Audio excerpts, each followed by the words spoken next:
Aliens!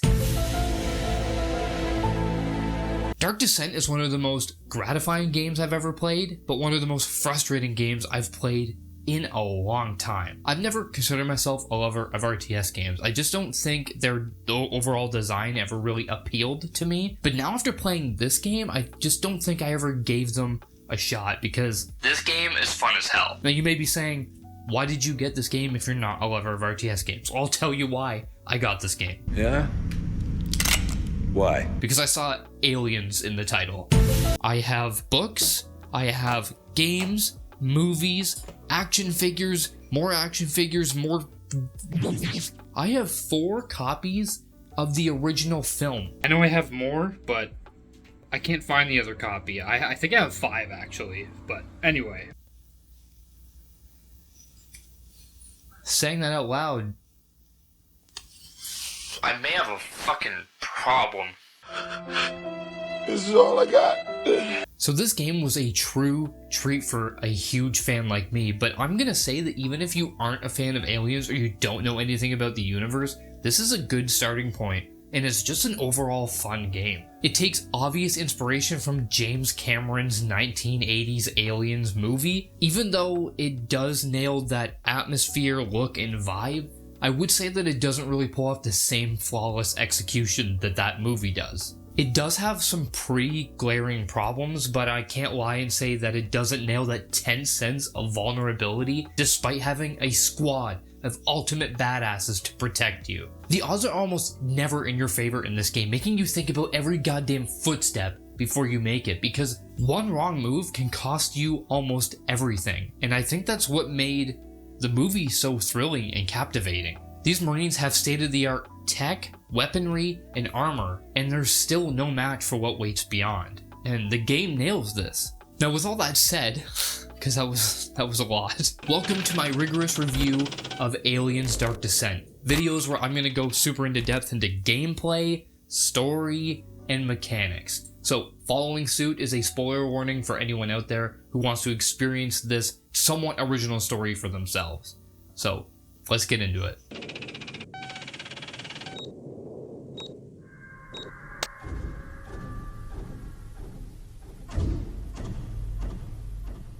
The narratives in most recent Alien films haven't been all that compelling. While I did enjoy most of Prometheus as a spin-off on the series, Alien Covenant felt like a step in the wrong direction, undoing the groundwork that Prometheus set up in the first place. I've been waiting for another good story to be told in this universe for a long time, and the last one to do this respectively, at least for me, was Alien 3 all the way back in 1996.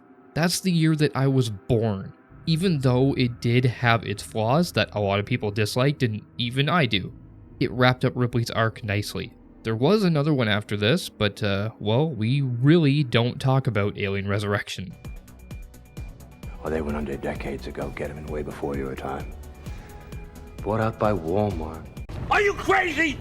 Are you out of your mind? So all this to say, I was very excited to see where the story of this game would go, because the developers confirmed that it is indeed established into the lore of Alien as canon. But then again, so is the horrid aliens Colonial Marines, so I guess that phrase has little merit.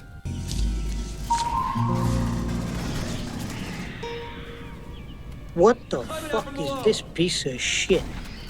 While this game's narrative is captivating, it does attempt to add new ideas into the norms of the franchise, but it doesn't always spend enough time elaborating on these new concepts to fully flesh them out. The bulk of the narrative revolves around some kind of anti-Weyland-Yutani cult. The writing and characters are actually pretty good, and the studio more than prove that they understand and care about this property.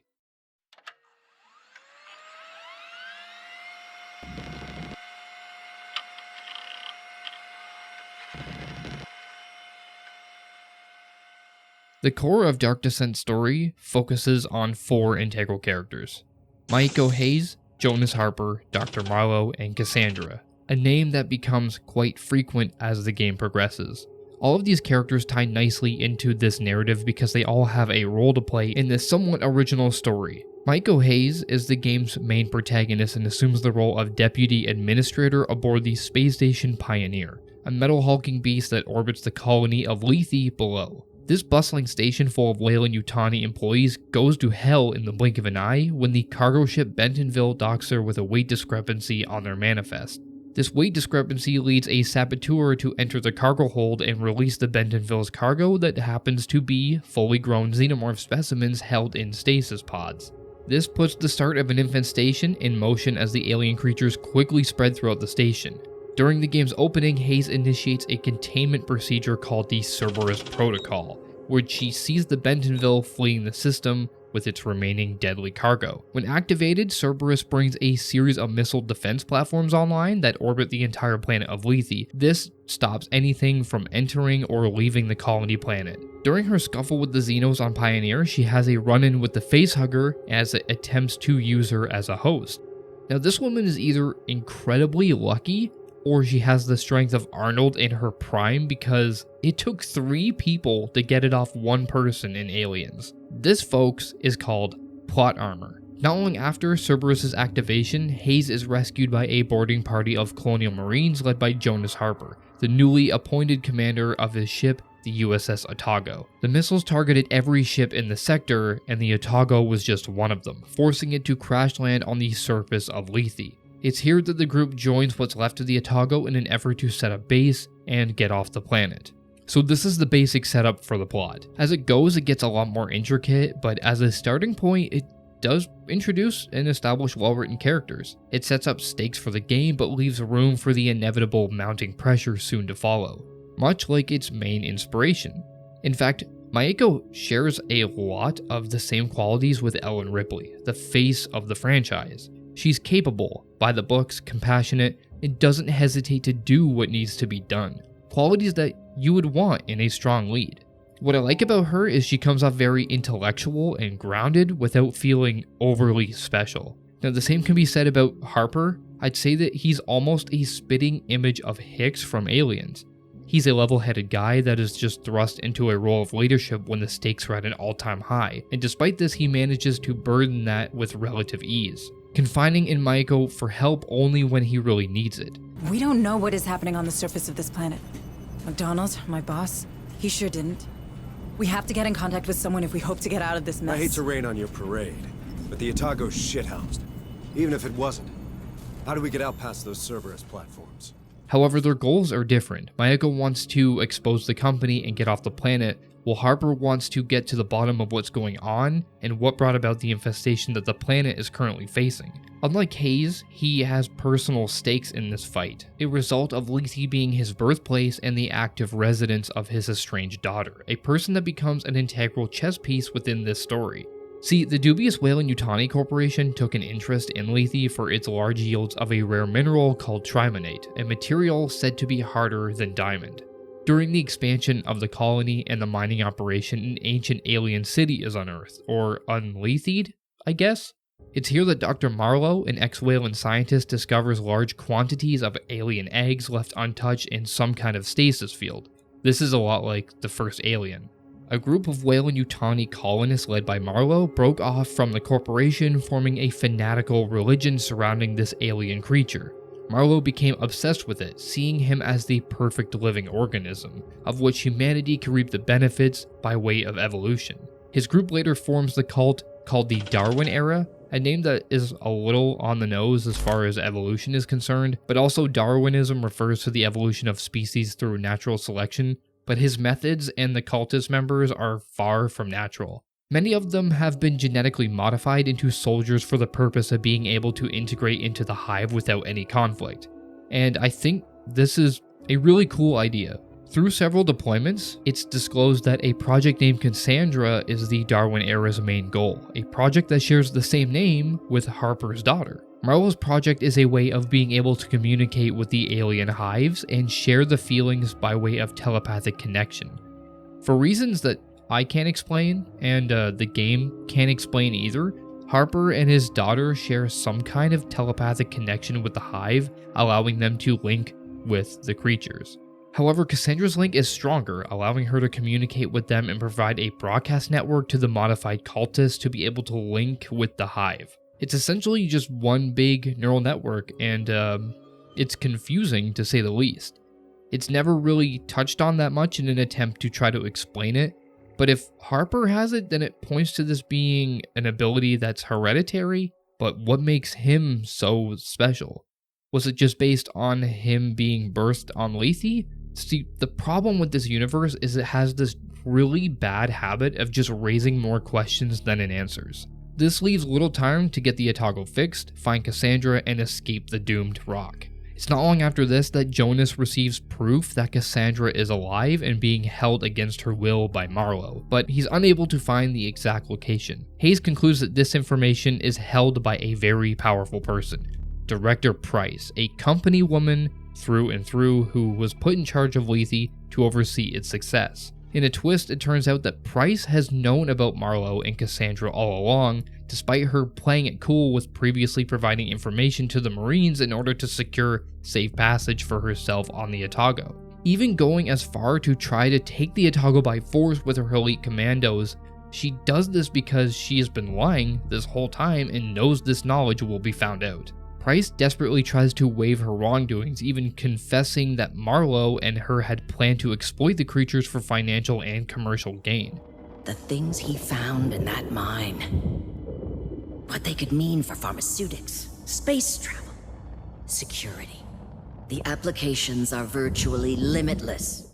But Marlowe saw the creatures in another light, cutting ties with Weyland altogether and branching off into his own lunacy that eventually becomes the Darwin era. During this exchange, Maiko comes to the realization that Price may be a synth. Not really sure how she comes to this conclusion, but she thinks that Price is unable to truly make decisions for herself.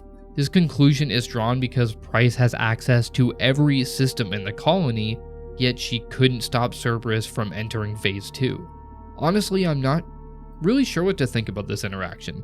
It's never clearly established whether or not Price is actually a synth, so this whole conversation seems kind of redundant aside from the information on Cassandra, linking her to the ancient alien city deep below the mines. Maiko leads the charge into the city to save Cassandra for Harper because he's fallen ill as a result of his connection to the Hive. Also, still not really sure how that works. Within the city, Hayes comes across hundreds of replicas of Marlowe. He had hundreds of copies made because he only trusted himself to complete his work. Now, that's pretty sadistic, but I also feel like it's pretty clever. This whole section feels very Prometheus to me. It's here that the real Marlowe lays dead, a host for one of the aliens. And I'm guessing he was the first source of the outbreak? Maybe not, but Maiko frees Cassandra from her constraints with little resistance from the hundreds of synths surrounding them. Before they can escape, a giant Xeno blocks their path, causing Harper to use his remaining strength to save his daughter, distracting the alien, allowing the pair to escape. I don't know who designed this new alien creature, and I don't know where it came from or what the aliens that it burst out of came from, but this design is fucking awesome. After their escape, the Atago breaches the orbital defense grid with the help of boosted shields, where their ship returns to deep space. So yeah, that's the plot, and I didn't touch on everything, like the chief xenobiologist on your ship unleashing an alien on board to take the Atago. You more or less get the picture. As a massive Alien fan, I can say that the story is somewhat original, and they attempted to do some really cool stuff, which I respect. Like I said before though, this game raises way more questions than it answers. I don't need everything explained like I'm 5, I mean, explaining everything can often ruin the mystery and intrigue. I don't need to know about the xenomorphs because they're terrifying without that knowledge. The cult angle in this reminded me a lot of the Unitologist cult in Dead Space. It's super interesting. However, in the lore of Dead Space, these religious relics have been around forever. Humans uncovered them hundreds of years before the first game. So a cult had time to grow, prosper, and not to mention the relics they worship release electromagnetic waves that give it the power of influence over those close enough. Because of this indoctrination angle, it makes sense that the Unitologists would go as far as they do. But the aliens and the alien eggs don't have this effect, so Marlowe's obsession with them as a way of evolving humanity is merely driven by his own delusions. It's one thing for a single person to have this deteriorating state of mind, but this man managed to amass several followers willingly and by force, which seems entirely implausible to me, even though I understand it's just a game and in the context of the story, it does work. because you don't really need to know why in order to understand what he's doing is wrong and it needs to be stopped. But his goal of evolution is more a path of regression, I'd argue. The aliens are a species built on self-preservation, spreading and killing everything in sight because they're a parasite, even if they are capable of thought processes. So evolving in that way would be de-evolving of our species, considering that we have conquered the stars and inhospitable planets. Harper's kin and his connection to the Hive is tricky to understand, considering at the time of his birth on Lethe there would have been no active Hive or Xenomorph presence. So does he just have some kind of predisposition because of his birth here, or was he a test tube baby allowing him to have these abilities? I don't know, and it's not really explained, and that's something that I did want explained. Aside from my personal gripes with its lore additions, it does manage to tell an interesting story full of well-written characters and a constant drop of new information that constantly has you wondering what the actual fuck is going on. It's possible for non-Alien fans to enjoy the story because it's just a well-written sci-fi mystery thriller with some occasional dips into horror. In all honesty, my issue aside, it's the most original story we've gotten in this franchise since Prometheus in 2012. It mirrors a lot of its inspiration, which I think makes it so great. It knows what it's trying to be and what crowd it's aiming for.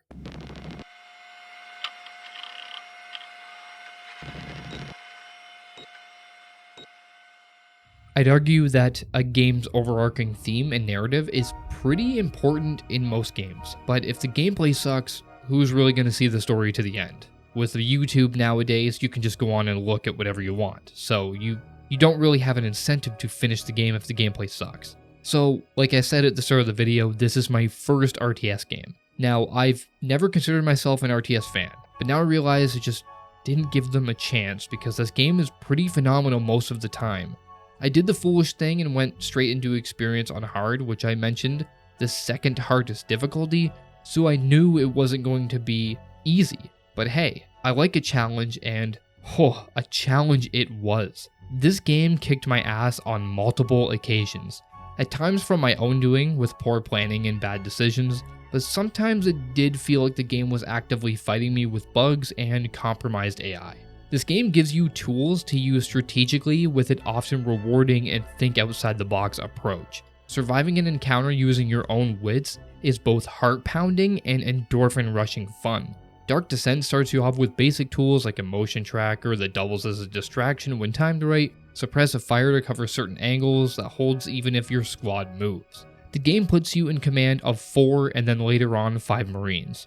It's all about navigating these massive environments in a methodical way. You always have to think before you move. It's best to assess the motion tracker and use your tools to cover angles, passageways, and doorways. I heavily relied on mines to cover my back, pick off targets on the map, and cover my retreat if I needed it. Even though your squad is large, the player never has individual command of these soldiers unless you're issuing a command or interacting with some console. They always move as a tight-knit group. I get that they did this to make the game more mainstream because having individual control over every asset would be messy and way less intuitive. I will say though that there were definitely times where having individual control would have helped me tremendously. Having an ability to scout ahead with one Marine while the others remain in cover would have made stealth way easier to navigate, which is a major part of the game. If you want to survive, you have to try your best to mitigate the amount of time your squad is detected by the Hive. The more contact you have with the aliens, the stronger and more aggressive their presence becomes. Too many open conflicts can result in an onslaught where the aliens just swarm your location.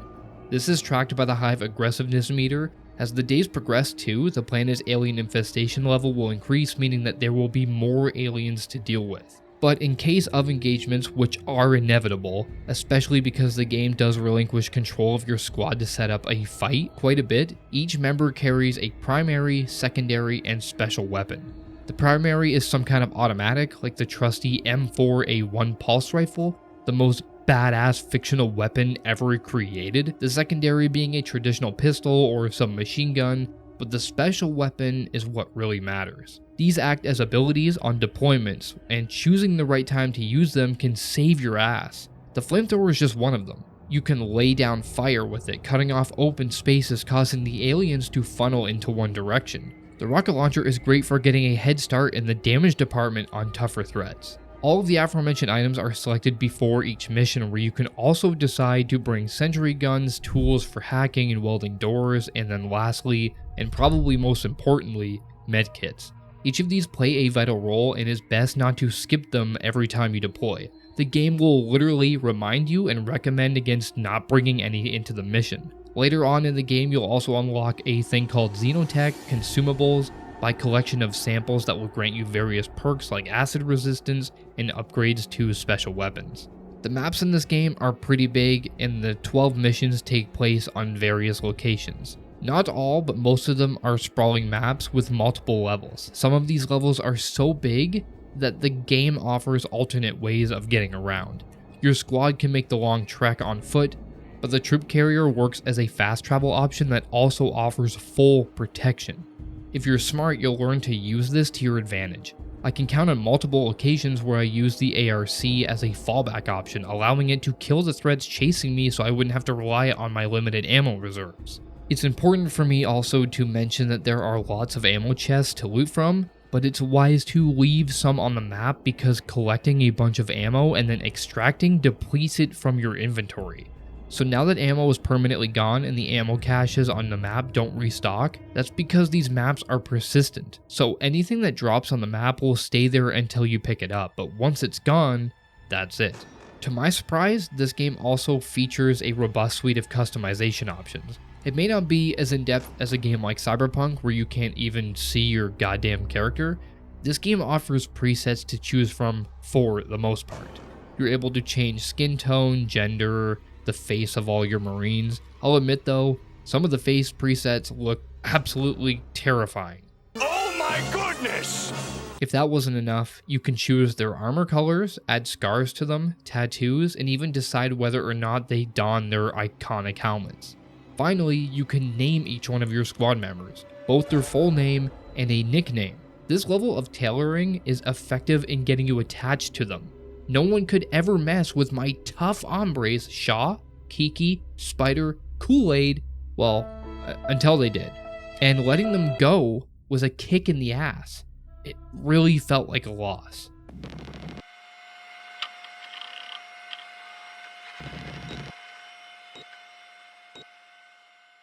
Through upgrading your Marines by taking them on deployments, you'll be able to unlock different skills to use on the battlefield that will make your life a hell of a lot easier. Ones that can even change how you play. These skills will depend on the role that you choose to assign your Marines to, of which there are 5 of them. It's best to diversify them as each class is valuable to the unit. A medic, techer, gunner, recon, and sergeant all play a pivotal role that can help you when things go south. I'm telling you right now, if you don't have a medic or recon class in your unit, you're boned. I don't care what difficulty you're playing on, you're screwed. The recon has a silent sniper ability that can take out enemies silently, and honestly, I don't think I could have gotten through certain areas without it. Medics can heal down Marines with the right skills, so it's necessary to bring them. The amount of times that you can use a skill is determined by how many command points you have at one time. Command points are the only way to activate skills, and how fast they regenerate can be affected by the well-being of your squad. If they are all stressed out to the max, command points may have a delayed recharge, screwing you in tough situations.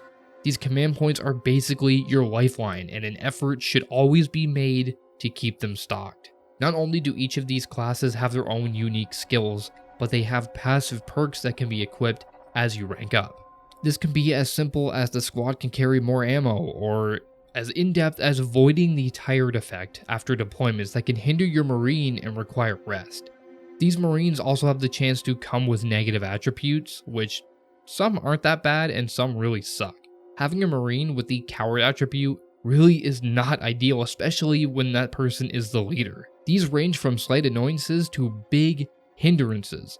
One of my medics came with the kleptomaniac attribute, so this little shit would steal 20 of my hard to get resources after each deployment. That guy sucked. But like I said, I played this game on hard, and yeah, it's really hard. One wrong move will cost you everything, and once a Marine is dead, they're gone forever. Well, I mean, unless you load a previous autosave, which I'm assuming a lot of people did, because losing a high-ranking squad member in this is a massive loss in progress.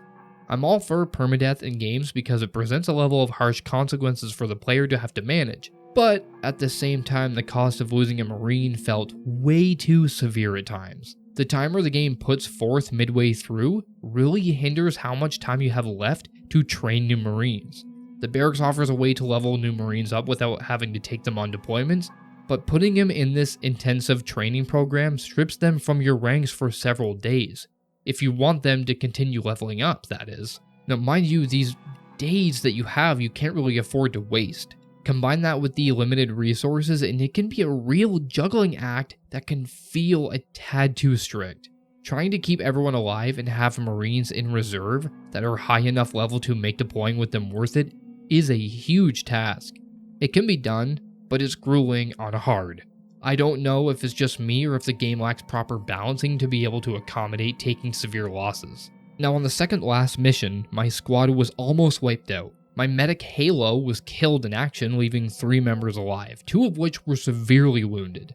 I felt the immense pressure as my squad carried my gunner Kiki over their shoulders to extraction, just barely making it out of an alien-infested basement. These wounds that they all suffered resulted in 2 of them ending up in the infirmary for upwards of 8 days. This can be mitigated depending on the amount of doctors that you have on site. If you have 5, you can remove a day for each doctor, but that still leaves 2 days and I was on the last day, putting them out of service for me. Cycling to the next day would trigger a load save because I failed the objective. Each time you deploy, it costs you a day, even for side missions. Over the course of the game, your squad will inevitably suffer wounds, stress, and trauma.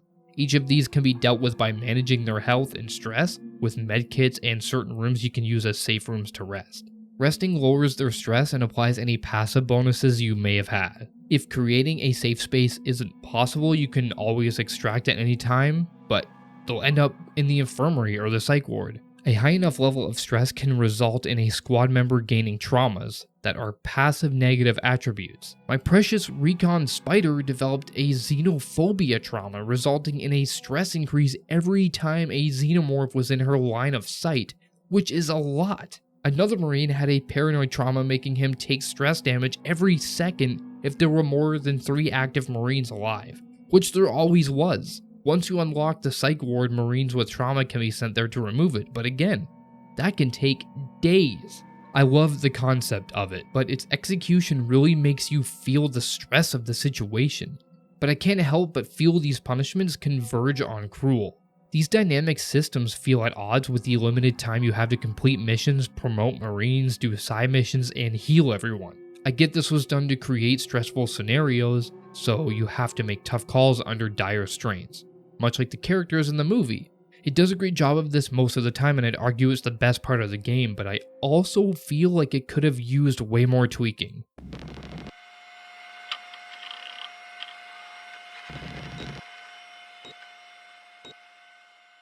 So that moves us on to bugs and cons, which there are quite a few bugs to say the least.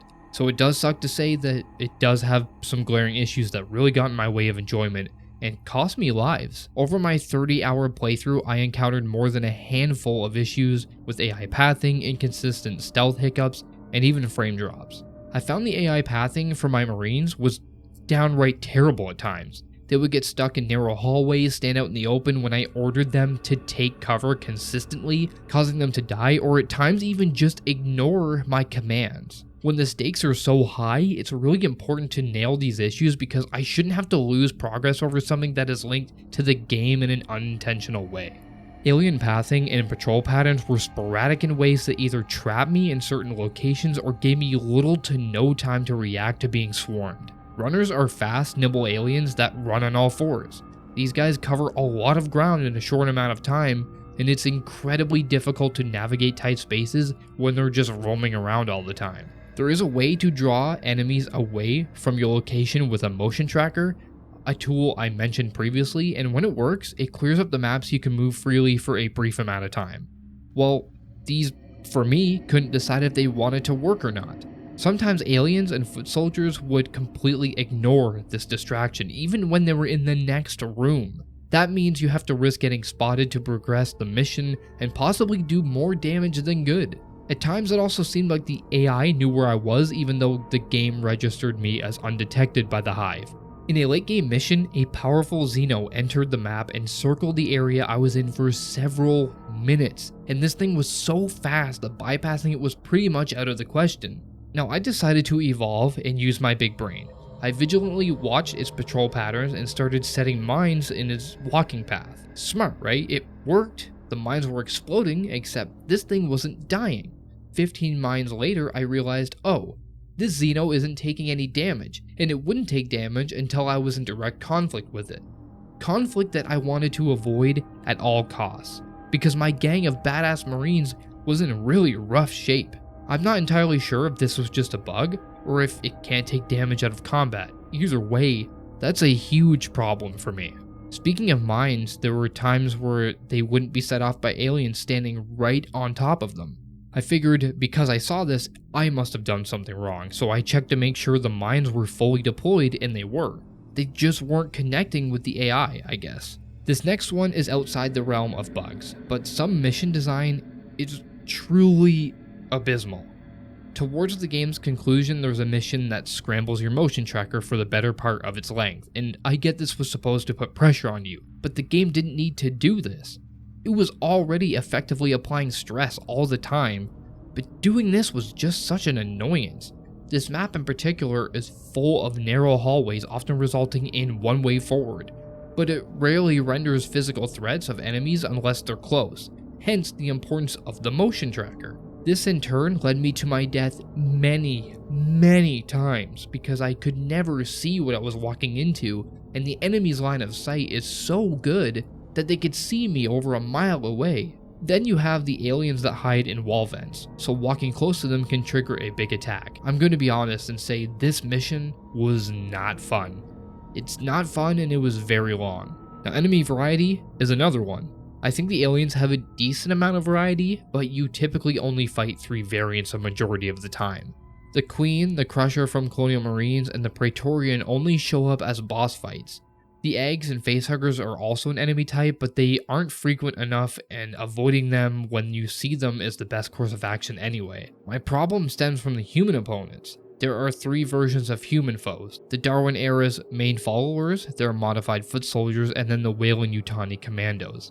These guys all play the same, aside from the few bums that rush you with melee. Winding up to engage in a bold exchange is not fun. They come off as a nuisance most of the time, especially when you mix them with the aliens, because fighting them will draw aliens to you, so stealthing by them is way harder because they often gatekeep points of interest. The smallest issue I had were just slight frame drops when there were big explosions on screen, but in comparison to those other issues, that was fine. The rest of the game ran buttery smooth on my PC with everything cranked to ultra. I hope these issues get fixed because I know they're listening to the player base. I mean, within the first week, they added an option to toggle off those annoying repetitive voice lines when giving commands, which I certainly did because damn. So as you can tell from this review, there are a lot of intricacies in this game's systems, and each one has to be micromanaged to ensure that your resources and Marines aren't going to waste. It was certainly hard for me to get a grasp on its many moving parts, but as you play, you slowly find a method to the madness that draws you in and hooks you. Performing a smooth operation with as little trouble as possible kept me coming back, especially because I was on the edge of my seat the whole time. Look, at the end of the day, it has issues, and I don't think all of its systems gel particularly well together. But I can't sit here and say it's a bad game because it certainly is not. It's definitely a hard game that requires a lot more thought and precision than most games of today do, and I respect that a lot. They made their mark on the Alien universe, and they weren't shy about trying new ideas while delivering a compelling story and gameplay loop that'll keep players coming back for more.